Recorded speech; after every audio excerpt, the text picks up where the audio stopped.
जय Hind. Maths by Shakti Singh में आपका स्वागत है। लास्ट क्लास में हमने कहाँ तक पढ़ा था? इरेशनल नंबर तक। हाँ, डेसिमल फ्रैक्शन कर रहे थे, उसमें चार्ट बनवाया था आपको। चार्ट में लास्ट का डिस्कस करा था नॉन टर्मिनेट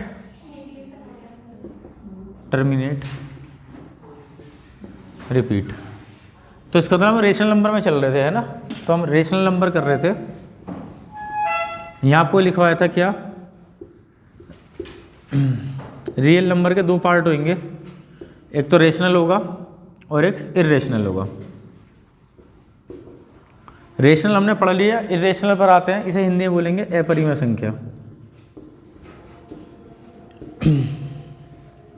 ये हिंदी में बोलेंगे अपरिमेय संख्या। ऐसी संख्याएं जो ना तो टर्मिनेट होंगी ना रिपीट होंगी, सारी की सारी संख्या आपके पास में इरेशनल नंबर कहलाएंगी। ठीक है। इसे क्या है? इसे P अपॉन Q की फॉर्म में एक्सप्रेस, है ना, एक्सप्रेस नहीं कर सकते।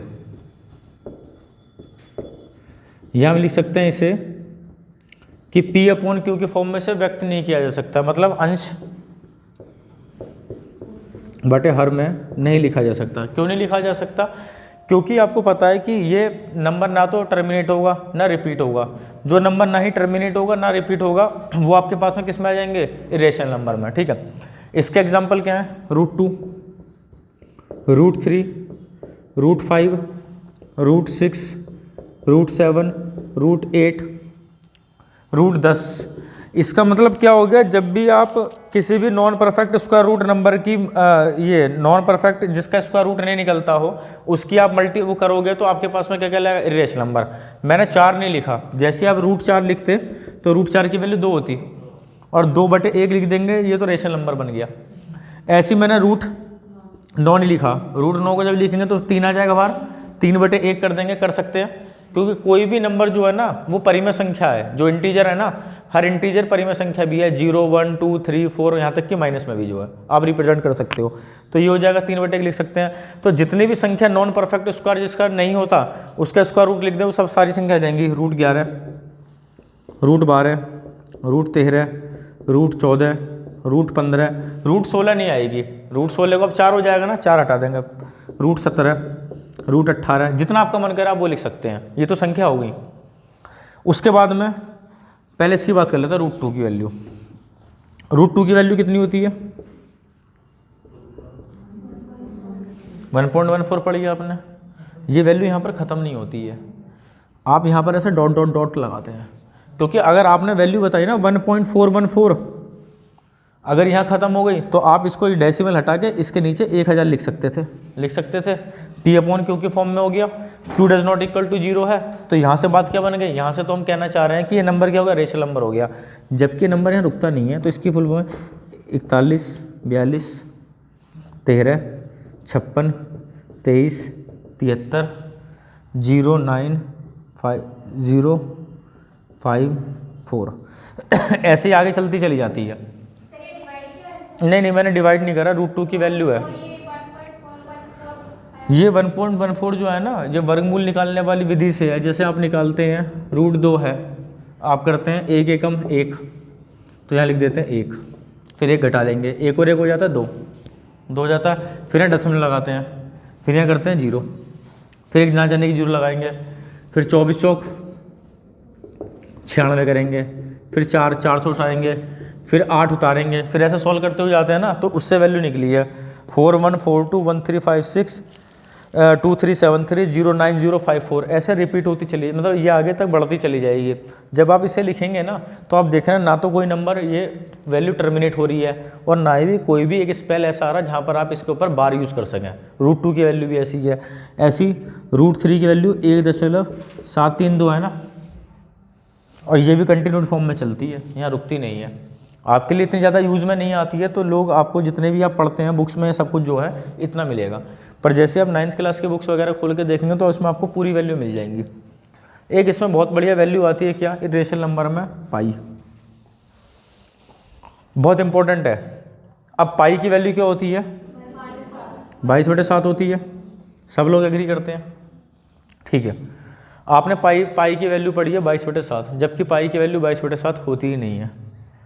क्योंकि जब आप 22 को 7 से डिवाइड करेंगे ना तो ये आएगा 3.142857, 142857, 142857 ये आएगा। अब यहाँ पर इसके ऊपर तुम बार लगा सकते हैं 142857, पूरे के ऊपर बार लगा देंगे। अगर पूरे के ऊपर बार लगा देंगे इसका मतलब क्या है कि नंबर रिपीट हो गया, और जो नंबर रिपीट हो गया जिस नंबर के ऊपर हमने बार यूज़ कर दिया इसका मतलब वो नंबर रेशनल नंबर है। तो हम कह रहे हैं पाई बराबर 22/7, 22/7 का क्या हो गया, रेशनल नंबर। यहाँ पाई क्या है, मैं बोल रहा हूँ आपसे अपरिमेय संख्या, और यहाँ 22/7 लिख रहे हैं आप परिमेय संख्या। क्या परिमेय संख्या अपरिमेय संख्या के बराबर हो सकती है? नहीं हो सकती।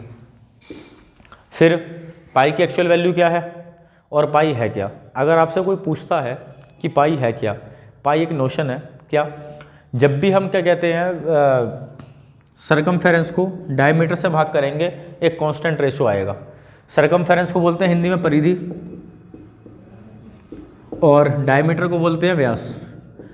सर्कल की परिधि क्या हो जाएगी 2πr, व्यास होता है 2r, 2 से 2 कैंसिल आउट, r से r कट गया तो पाई आ गया। तो अगर आपसे पूछता है पाई क्या है, जब भी हम सरकमफेरेंस को जब भी सरकमफेरेंस को डायमीटर से डिवाइड करेंगे तो एक रेशो आएगा, उसको हम क्या बोलेंगे पाई। ये वाली भी लाइट जला दो दोनों, ठीक है, ये हो गया। अब बात क्या करते हैं कि पाई की वैल्यू क्या होगी। क्या आप पहला क्वेश्चन ये आता है कि क्या हम पाई को नंबर लाइन पर रिप्रेजेंट कर सकते हैं? आप बोलेंगे हाँ, पाई को जो है ना नंबर लाइन पर रिप्रेजेंट किया जा सकता है, ठीक है। जैसे आप क्या काम करेंगे, एक नंबर लाइन लें, उस पर कुछ वैल्यू ले लें, एक थ्रेड रखें, उसकी सरकमफेरेंस नाप लें और डायमीटर का नाप लें। जितनी भी सरकमफेरेंस को डायमीटर से भाग करेंगे हमेशा कांस्टेंट रेशो आएगा, उसी को आप पाई बोलेंगे, ठीक है। अब ये हो गया।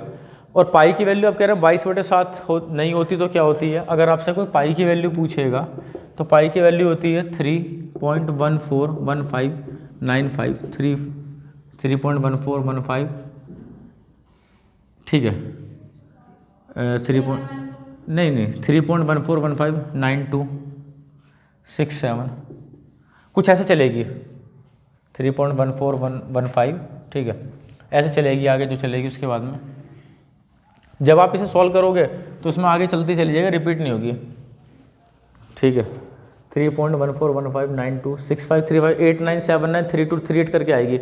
आप जब एक्चुअल वैल्यू डालोगे ना इसकी, what is the actual value of pi, तो ऐसे चल रही होगी 3.1415, फिर आगे चलेगी 92 जाएगी, 92653589793238, ठीक है।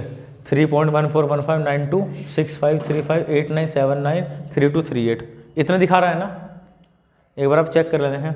3.141592653589793238 लगभग इतने दिखाएगा, है ना। तो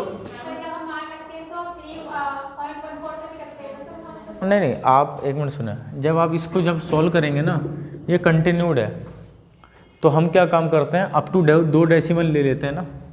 और जब भी आप 22/7 को जब भाग करो तो 2 प्लेस तक वैल्यू सेम आ रही है ना, तो स्कूल में आपको इसलिए सिखाया जाता है कि पाई की वैल्यू 3.14 मान लो, है ना। उसमें लिखा रहता है ना, जब भी आप लिखेंगे तो उसमें लिखता है मान लो। तो हमने मान लिया कि पाई की वैल्यू 3.14, जबकि होती नहीं है। एक्चुअल वैल्यू इसकी ये है, मैंने 20 प्लेस तक याद कर रखी थी पहले, ठीक है। 2, 2, 4, 6, 8, 10, 12, 14, 16, 18, 8979 हो गया ना, है ना। 3238, ठीक है, 2373 इतना भी है, ठीक है। ये इतना ही रहेगा आपके पास में, और आप आगे बढ़ा सकते हो। और जब आपको पाई के बारे में अगर पूरा पढ़ना है ना, तो पाई की पूरी बुक आती है। अगर आप मार्केट में लेने के लिए जाएंगे तो आपको पाई की बुक भी मिल जाएगी पूरी, इतनी मोटी बुक है। उसकी वैल्यू कई लाख प्लेस तक लिखी हुई है, और जितने प्लेस तक लिखी हुई है आप देख रहे हैं यहाँ पर कोई भी एक ऐसा पैटर्न नहीं आ रहा जहाँ पर आप बार यूज़ कर लें। अगर आप बार यूज़ नहीं कर पा रहे तो आपके पास में क्या हो जाएगा कि ये आपके साथ सारे क्या हो जाएंगे नंबर, ये इरेशनल नंबर हो जाएंगे। यहाँ तक कि एक्सपोनेंशियल टर्म जो होती है ना, वो भी एक अपरिमेय संख्या है। समझ गए बात? कोई दिक्कत किसी को समझ में नहीं आया हो? चलें आगे, जिसे नोट डाउन करना कर सकते हैं, फिर आगे चलेंगे, ठीक है। 3.141592653589793238, ठीक है। इतना ही लिख लो, बहुत है। हाँ जी, ये पाई नंबर लाइन पर रिप्रेजेंट ये कितना है? हाँ पाई क्या है, जैसे आपसे कोई पूछता है कि क्या हम पाई को नंबर लाइन पर ड्रॉ कर सकते हैं, बिल्कुल है। आप एक थ्रेड लें, धागा लें, उससे एक सर्कमफेरेंस नापें और उसके डायमीटर को नाप लें। सर्कमफेरेंस को डायमीटर से हर बार डिवाइड करोगे ना, एक कांस्टेंट रेशो आएगा, वही पाई है आपके पास में। आप कितना भी मर्जी ले सकते हैं, आप सर जितना बड़ा थ्रेड ले लें उतना ही, जितना लेंगे उसका क्या ले लें, डायमीटर ले लें और सर्कमफेरेंस ले लें। सर्कमफेरेंस को डायमीटर से डिवाइड करना, एक कांस्टेंट रेशो आएगा, वो कभी चेंज नहीं होगा और वही पाई है। ठीक है, सर हर बार सेम ही आएगा? रेशो सेम आएगा, रेशो हाँ, वैल्यू नहीं, रेशो सेम आएगा। सर्कमफेरेंस को डायमीटर से डिवाइड देने के, आप करके देख सकते हैं घर पे जाने के बाद में। ठीक है, चलें, ऐसा नोट कर लिया आपने, चलते हैं आगे।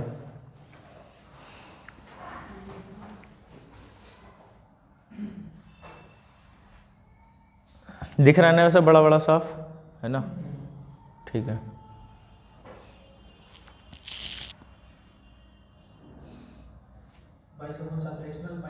हाँ दोनों चीज़ अलग अलग हैं। आपको बहुत सारी चीज़ कंफ्यूज करती हैं।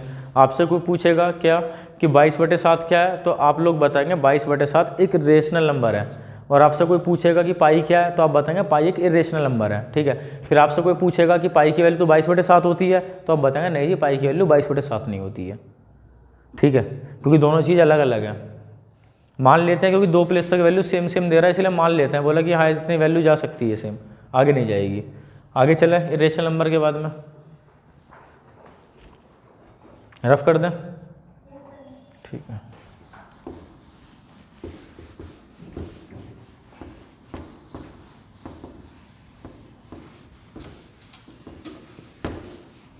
इरेशनल के बाद में आया था रेशनल नंबर पर।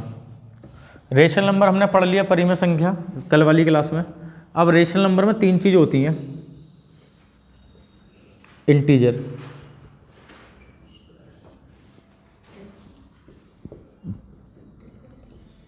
फ्रैक्शन और होल नंबर। इंटीजर को हिंदी में बोलेंगे पूर्णांक, फ्रैक्शन को हिंदी में बोलेंगे भिन्न, होल नंबर को बोलेंगे पूर्ण संख्याएं। एक एक करके धीरे धीरे डिस्कस करेंगे, उसके तरह चलेंगे। पहले बात कर लेंगे इंटीजर्स की। इंटीजर्स आपके पास में क्या है, इंटीजर्स में आपके पास में क्या आ जाएगा, जितनी भी सारे के सारी वैल्यू हैं जो फ्रैक्शन फॉर्म में नहीं है, वो सारे के सारे इंटीजर्स हैं। जैसे 1 2 3 4 5 6 7 8, -1 -2 -3 -4 -5, वो सब आ जाएंगे, 0 भी आ जाएगा।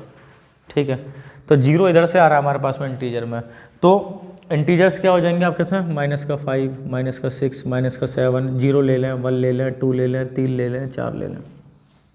ठीक है, अब बात कर लेते हैं इंटीजर। इंटीजर भी 4 तरह के होते हैं, पॉजिटिव, हिंदी में बोलेंगे धनात्मक। ये पॉजिटिव इंटीजर्स क्या होंगे आपके पास में, 1 2 3 4 5, पॉजिटिव हो गया। दूसरा लेते हैं नेगेटिव,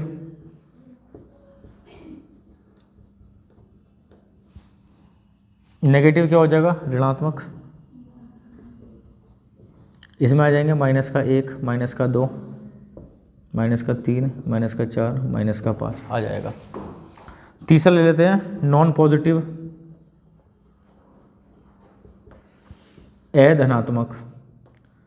अब अधनात्मक, ए का मतलब नेगेटिव वर्ड देगा और धनात्मक नहीं है, ए का मतलब नहीं है, जो धनात्मक नहीं है तो आप लेंगे इसमें 0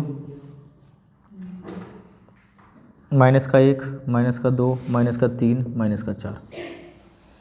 नॉन पॉजिटिव, नॉन नेगेटिव, ऋणात्मक, तो यहाँ 0 +1 +2 +3 +4 इतना लिख सकते हैं आप। अब आपके दिमाग में बात आएगी कि पॉजिटिव और नेगेटिव में 0 क्यों नहीं लिया, तो आप याद रखेंगे 0 is neither positive non negative, इसलिए पॉजिटिव नेगेटिव में नहीं रखते। नॉन पॉजिटिव में रखोगे तो रखेंगे 0, नॉन नेगेटिव में रखोगे तो रखेंगे। ठीक है, पर पॉजिटिव और नेगेटिव वैल्यू में 0 नहीं आती है, क्योंकि 0 ना तो पॉजिटिव है ना ही नेगेटिव वैल्यू हो। ठीक है ना, समझ गए बात। 4 चीज़ बताइए, इसे नोट डाउन कर लें।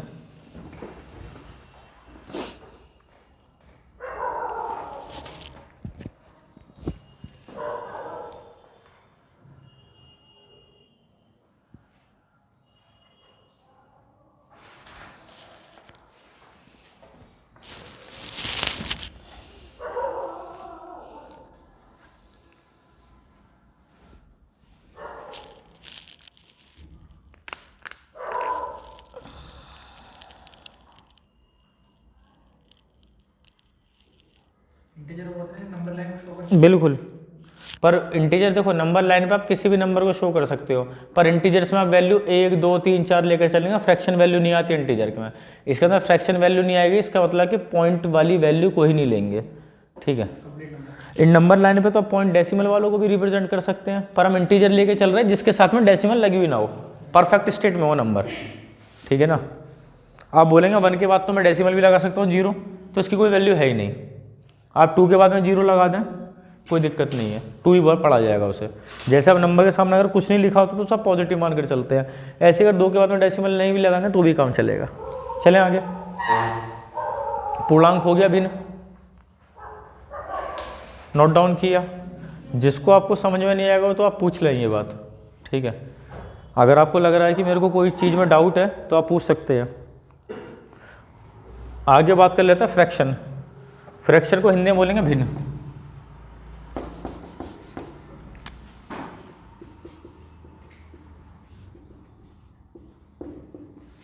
भिन्न, अब भिन्न क्या है? जो रेशनल नंबर वाली प्रॉपर्टी है वही फ्रैक्शन इसकी प्रॉपर्टी है भिन्न की। क्या फ्रैक्शन क्या होगा? P/Q की फॉर्म में लिखा होगा। अब फ्रैक्शन भी बहुत तरह के होते हैं। पहली बात पहले देख लेते हैं प्रॉपर फ्रैक्शन। हिंदी में से बोलते हैं उचित भिन्न।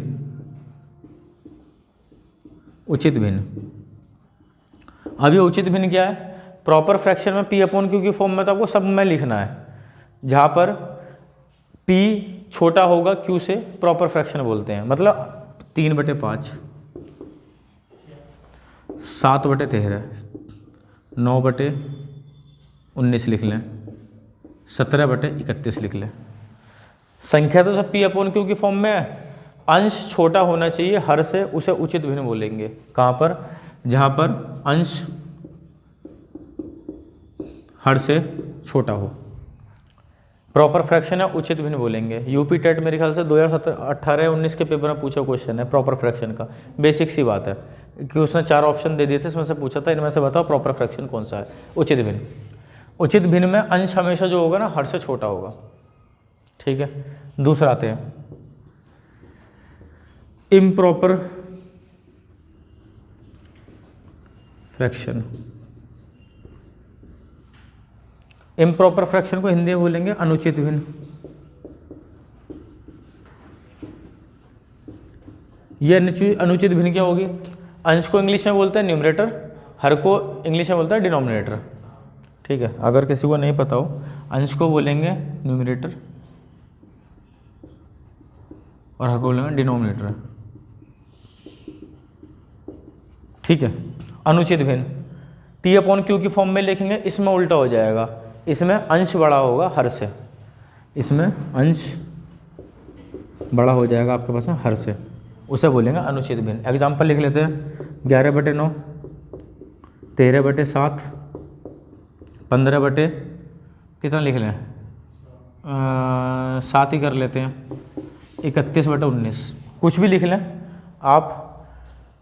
अंश को बड़ा कर दें और इस बार हर को छोटा कर दें तो अनुचित भिन्न बन जाएगी, इम्प्रॉपर फ्रैक्शन कहलाएगा, है ना। इम्प्रॉपर फ्रैक्शन में न्यूमरेटर हमेशा बड़ा होगा डिनोमिनेटर से, ठीक है। अनुचित भिन्न हो गई। अगले वाले पर चले, मिक्स फ्रैक्शन। मिक्स फ्रैक्शन,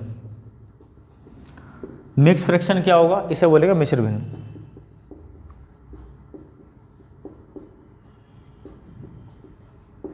इसी इम्प्रॉपर फ्रैक्शन को आप दूसरे रूप में भी लिख सकते हैं। जैसे 11/9 है तो क्या इसे 1 सही 2/9 लिख सकता हूँ? 13/7 है तो क्या इसे 1 सही 6/7 भी लिख सकता हूँ? 15/7 है क्या इसे 2 सही 1/7 भी लिख सकता हूँ?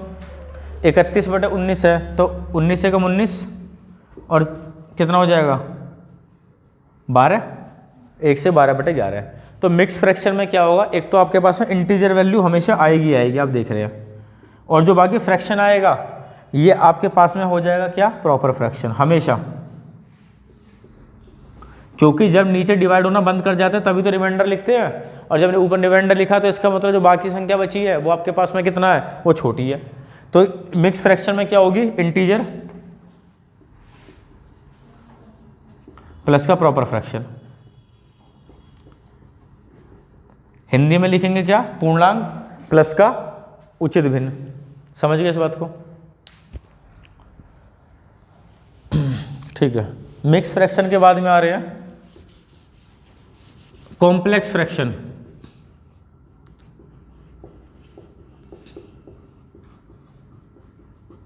हिंदी में से बोलेंगे जटिल भिन्न।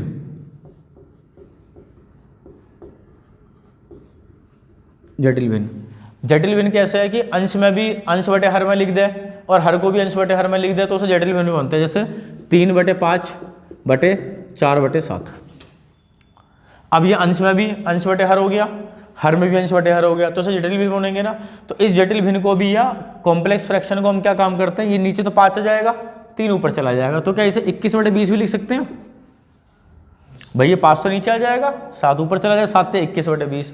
अब ये जटिल भिन्न में जो है ना, इसको अगर वो सिंप्लीफाइड फॉर्म में बोला 21/20 है, तो इसका दूसरा रूप क्या हो गया, ये वाला, ये हो जाएगा अनुचित भिन्न, क्योंकि अंश बड़ा हो गया हर से, ठीक है। और लिख सकते हैं 3/11, 5/7, तो इसको कितना लिखेंगे 21/55। आपके क्या लिख दी मैंने, प्रॉपर फ्रैक्शन, उचित भिन्न लिख दी, क्योंकि अंश छोटा हो गया हर से, तो ऐसे भी लिख सकते हैं इसे। 4 के बाद में आ रहा है 5 पर, कॉन्टिन्यूड फ्रैक्शन।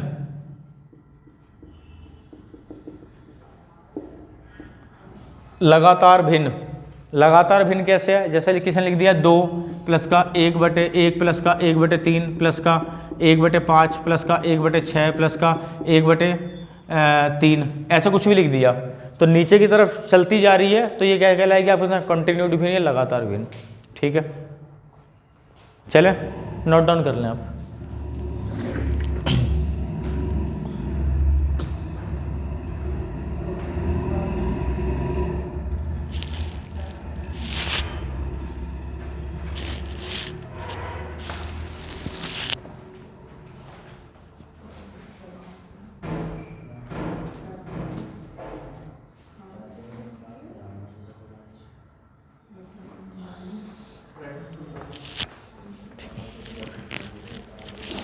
चलें आगे।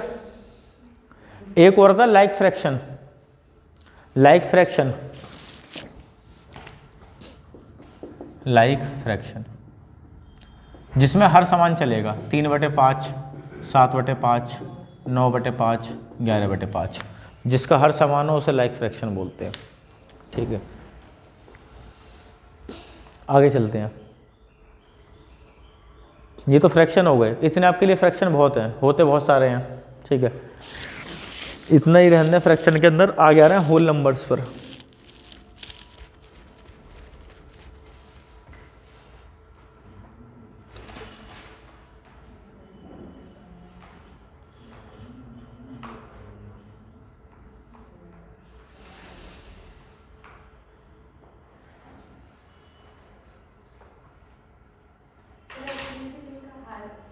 नहीं, उसमें अलग होगा, वो अनलाइक फ्रैक्शन में चला जाएगा जो है, ठीक है। होल नंबर पे आ जाए, ठीक। इसमें किसी को डाउट, ठीक है।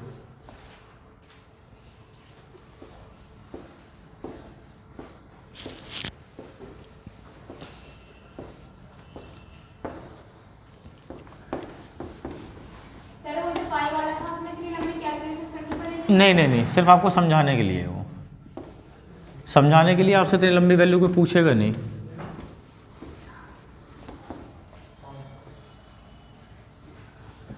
चलते हैं, आ जाते हैं होल नंबर्स पे।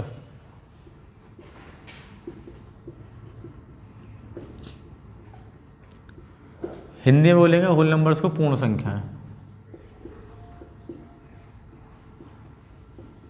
अब ये पूर्ण संख्या क्या होती हैं, देखो होल नंबर्स में आपके पास में 0 1 2 3 4 से स्टार्ट करके अंत तक चले जाएं आप, वो सारे के सारे होल नंबर्स में आ जाएंगे। अब ये होल नंबर्स में 2 पार्ट हैं। पहला क्या, 0 जिसे आप 0 बोलते हो। दूसरा नेचुरल नंबर्स, हिंदी में बोलते हैं प्राकृतिक संख्याएं।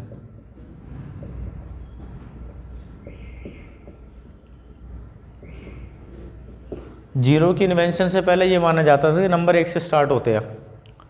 तो जब उन्होंने सोचा कि भाई नंबर 1 से स्टार्ट होते हैं तो उनको कहाँ से नाम दिया गया, उनको दिया गया natural numbers. The numbers which starts from 1 are called natural numbers. 1 2 3 4 5 n तक चले गए। तो नेचुरल नंबर में 0 नहीं आएगा, बात याद रखना। पर जैसे नेचुरल नंबर के सेट को आप 0 के साथ में इंक्लूड कर देंगे, वो सारे के सारे होल नंबर बन जाएंगे। 0 अकेला होल नंबर नहीं है, याद रखना, ठीक है। ना ही नेचुरल नंबर के अंदर 0 आएगा, पर जैसे ही 0 और नेचुरल नंबर एक साथ क्लब होंगे, दोनों मिलके क्या बना देंगे, होल नंबर से पूर्ण संख्या बना देंगे। समझ गए बात, ठीक है। नोट डाउन कर लें आप।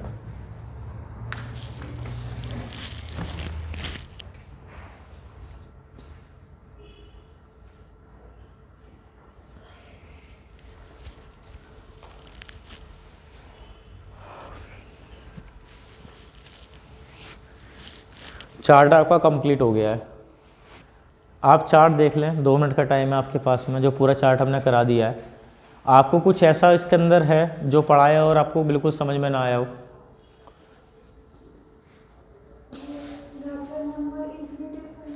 आप जा सकते हैं। देखो इन्फिनिटी कोई नंबर नहीं है, आप याद रखना, इन्फिनिटी कोई नंबर नहीं है। इन्फिनिटी एक नोशन है नंबर को रिप्रेजेंट करने के लिए।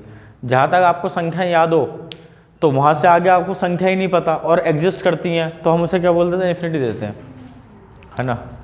इंग्लिश में तो संख्या बहुत कम पे ख़त्म हो जाती है, हिंदी में तो पदम, नील, शंख, ऐसे बहुत सारे तक संख्या जाती हैं उसके अंदर जो है। तो आपको जहाँ तक संख्या याद है आप वहाँ तक लिखते हैं, उसके बाद वो इन्फिनिटी करके छोड़ देते हैं, बोले यहाँ तक ही हमें याद, ठीक है ना। तो वो सब उसमें चलता है नेचुरल नंबर में। इन्फिनिटी कोई नंबर नहीं, आप याद रखना। कोई आपसे कहता है इन्फिनिटी नंबर है, नहीं, इन्फिनिटी नंबर नहीं, सिंबल है, ठीक है। और बहुत सारे सिंबल जितने भी लिए गए हैं वो आपके पास ग्रीक से लिए गए हैं, है ना। ग्रीक सिंबल हैं अल्फा, बीटा, गामा, थीटा, रो, जाई, सीटा, ठीक है। ये सब क्या है, थीटा, ये सब आपके पास में क्या है, ये सब सिंबल्स हैं, ठीक है। चलें आगे, ठीक है।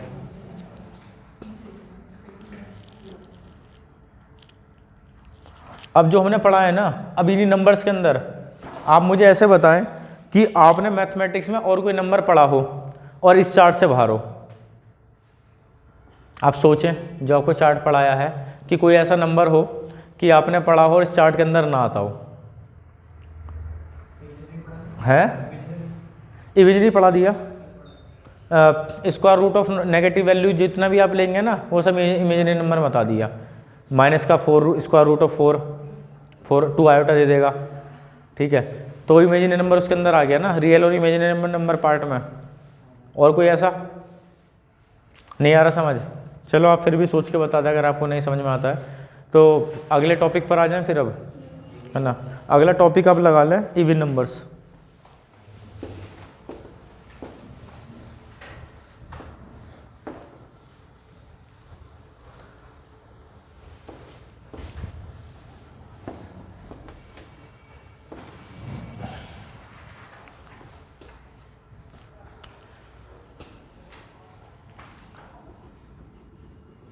इवन नंबर्स हिंदी में बोलेंगे सम संख्याएं।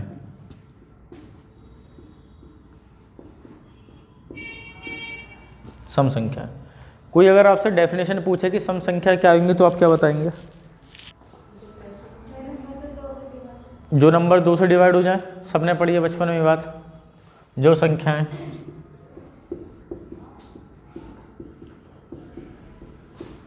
दो से पूर्णतः विभक्त हो, पढ़ा है ना। हो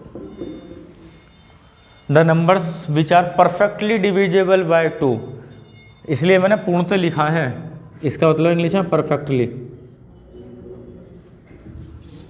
क्योंकि नंबर कोई सा भी हो, आप अब कोई बोल देगा कि मैं तो 3 को 2 से डिवाइड करा, आंसर क्या आ गया 1.5। आपने बोला 1.5 आ गया, 3 से 3 जो है 2 से कट भी गया, पर आया कितना 1.5।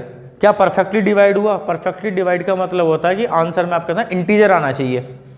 सपोज करो जैसे मैंने 18 को 2 से भाग करा, क्या आया 9। इसके बाद में इंटीजर के बाद में कोई फ्रैक्शन वैल्यू नहीं आनी चाहिए। यहाँ तो 1.5 आ गया, कुछ भी आ सकती है, तो यहाँ 9 आ गया ना। तो जो नंबर पूरे 2 से डिवाइड हों उन नंबरों को हम सम संख्या बोलते हैं। या फिर सम संख्याओं का जनरल रिप्रेजेंटेशन क्या होता है? 2n की फॉर्म में, 2n। n क्या है यहाँ पर? n आपके पास में आप कोई सा भी रियल नंबर रख सकते हो, रियल नंबर। अब रियल नंबर रख रहे तो रियल में आपकी मनचाहा मर्जी है। मैं पहले रखता हूँ 2 गुणा 2 रखा, 4 आ गया। क्या 4 सम संख्या है? मैं आपसे पूछता हूँ 2 गुणा मैंने 7 रखा, कितना आएगा? 14 आएगा। 14 क्या सम संख्या है? बिल्कुल है। मैंने 2 गुणा 0 रखा, कितना आएगा? 0। 0 क्या सम संख्या है?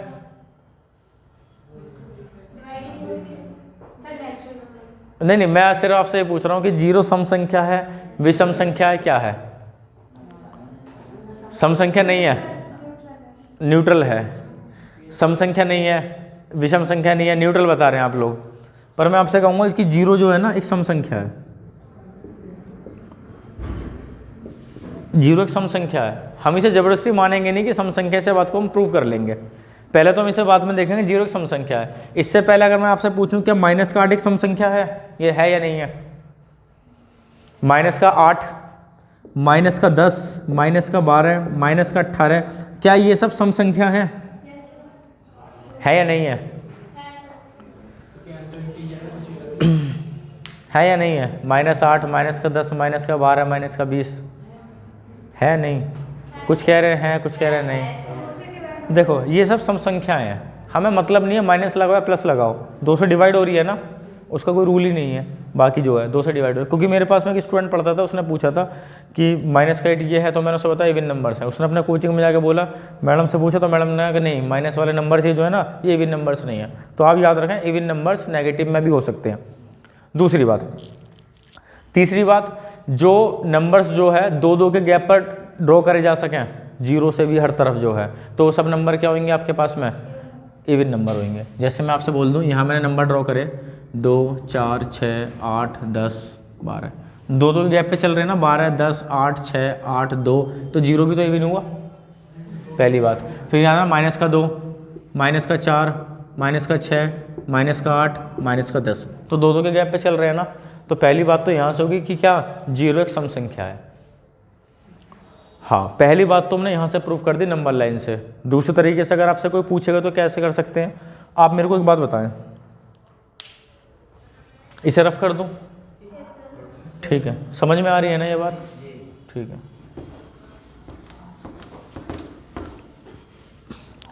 मुझे एक बात बताएं आप, सम संख्या में से सम संख्या घटाएंगे तो आंसर क्या आएगा?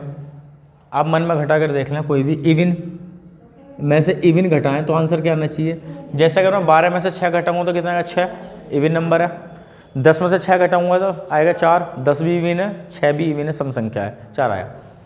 मैं आपसे बोलता हूँ 20 में से 12 घटाऊंगा 8 आएगा, सब संख्या इवन ही आएगा। तो अगर मैं बोलूँ 4 में से 4 घटाऊंगा तो क्या आएगा? 4 भी इवन है, ये 4 भी इवन है, तो कितना हो जाएगा? 0, है ना। तो 0 सम हो गई। ऐसे ही अगर आप ऑड में से ऑड माइनस करोगे तो क्या आएगा? इवन, विषम। बहुत इंपॉर्टेंट बात चल रही है। विषम में से आप विषम को घटाओगे हमेशा सम आएगा। जैसे देख लें, 7 में से 5 घटाना 2 आएगा, 13 में से 9 घटाना 4 आएगा, 21 में से 13 घटाना 8 आएगा, 29 में से 21 घटाना तो भी 8 ही आएगा। विषम में से विषम घट रही है तो आपके पास में कह रही है सम संख्या। जरूरी नहीं कि बड़ी में से छोटी घटाओ, छोटी में से बड़ी घटा सकते हैं। जैसे 5 में से आप 13 घटा लो तो कितना आएगा? माइनस का 8। माइनस का 8 भी एक इवन नंबर है। यहाँ से प्रूफ कर ले कि माइनस वाली संख्या भी इवन होती हैं। जैसे माइनस का 37 में से माइनस का 15 घटाऊंगा तो कितना आएगा आपके साथ? माइनस के 37 में से सॉरी 37 में 15 घटाऊंगा तो कितना माइनस का, अच्छा ऐसे ही कर लो तो कितना देगा 22 आ जाएगा ना। तो 22 भी कितना इवन नंबर हुआ ना, तो आप याद रखना ये जो है। तो 4 फॉर्मूले बनते हैं इस पर, क्या सम संख्या में सम संख्या जोड़ोगे, सम संख्या में अगर सम संख्या जोड़ोगे तो सम संख्या ही आएगी। इवन में आप इवन जोड़ लें तो संख्या इवन बनेगी, और इवन में से इवन घटा लेंगे तो भी इवन बनेगी। अगर मैं आपसे बोलूं सम संख्या कि सम संख्या में मल्टीप्लाई करेंगे तो भी सम संख्या ही आएगी, और अगर सम संख्या की गुणा विषम संख्या में करोगे, ये काम करो सम संख्या को सम संख्या से भाग करना, क्या आएगा सम आएगा या विषम आएगा, मुझे बताओ आप करके देख लें। 10 को 2 से भाग करना क्या आएगा 5, 52 को 4 से भाग करना 13, 72 को 8 से भाग करना 9, 96 को 16 से डिवाइड करना, अभी तो आप करते और आएगा, दोनों आएंगे। तो याद रखना जब सम संख्या को सम संख्या इवन को इवन से भाग करोगे तो इवन भी आ सकता है ऑड भी आ सकता है, नोट डाउन कर लें। तो फिक्स बना रहे हैं कि हर कोई संख्या आपने करके देखी तो उसके अंदर क्या आ गया, उसका आ गया। अगर उसके टेबल में आ रहा है ऐसा मैंने मल्टीपल ले लिया तो क्या कहते हैं इवन भी आ सकता है ऑड भी आ सकता है, ठीक है। हाँ, बट इस पर डिपेंड करेगा कि हम किससे डिवाइड कर रहे हैं, ठीक है। और क्या नंबर है, हाँ 4 फॉर्मूले सब में, ऐसे ऑड वाले आप घर पे बना के देखेंगे, ऑड खुद बना के देख लें आप, बना लेंगे, बनाऊँ बना के देखना आप खुद, ठीक है। कुछ गड़बड़ होगी तो देखेंगे। अब ये तो हो गया आपके पास इवन नंबर, अब आते हैं ऑड नंबर, विषम संख्याएं।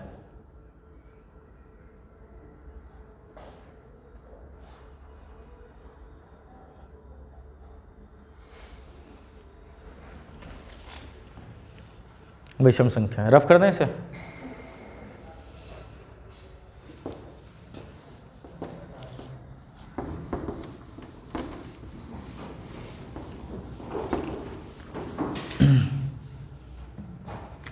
विषम संख्या है।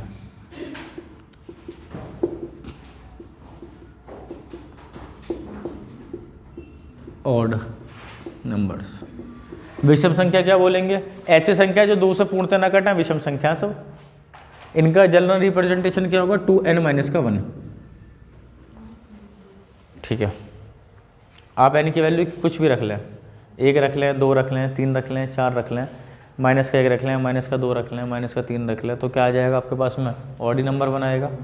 तो जो संख्याएं 2 से पूर्णतः ना विभक्त होती हैं वो सारे के सारे नंबर क्या हो जाएंगे ऑड। जनरल रिप्रेजेंटेशन हो जाएगा ना 2n-1, ठीक है। आज के लिए फिर इतना ही रखें हैं, ठीक है ना। कल मिलेंगे फिर, ठीक है। आपको कुछ समझ नहीं आता है तो आप इस वीडियो को जो है पॉज कर या देख कर आप यूट्यूब पर भी देख सकते हैं, ठीक है। ठीक है, थैंक यू।